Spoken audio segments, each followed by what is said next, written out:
বড়দিন সহ সরকারি টানা ৩ দিনের ছুটিকে কেন্দ্র করে পটুয়াখালীর পর্যটন কেন্দ্র কুয়াকাটায় পর্যটকের ব্যাপক ভিড় লক্ষ্য করা গেছে।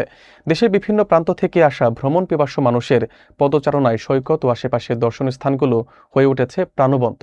পর্যটকদের উপস্থিতিতে হোটেল, মোটেল ও স্থানীয় ব্যবসা প্রতিষ্ঠানগুলোতেও বেড়েছে কর্মচাঞ্চল্য। বিস্তারিত দেখুন পলাশ সালওয়ারের প্রতিবেদনে। বড়দিন ও সরকারি টানা ৩ দিনের ছুটিকে কেন্দ্র করে পটুয়াখালীর কুয়াকাটা সমুদ্র সৈকতে পর্যটকের ব্যাপক ভিড় দেখা গেছে।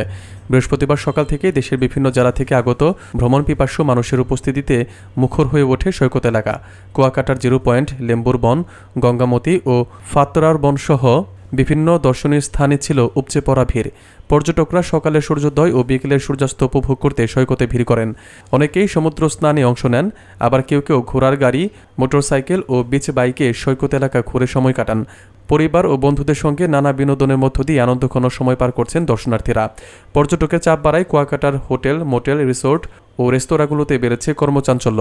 অনেক হোটেলে আগাম বুকিং সম্পন্ন হওয়ায় পর্যটন সংশ্লিষ্ট ব্যবসায়ীদের মুখে স্বস্তির হাসি দেখা গেছে। এদিকে পর্যটকদের নিরাপত্তা নিশ্চিত করতে টুরিস্ট পুলিশ সহ আইনশৃঙ্খলা রক্ষাকারী বাহিনী সার্বক্ষণিক নজরদারি চালাচ্ছে। সব মিলিয়ে বড়দিনের ছুটিকে কেন্দ্র করে কুয়াকাটা সৈকতে বিরাজ করছে উৎসবমুখর ও আনন্দঘন পরিবেশ।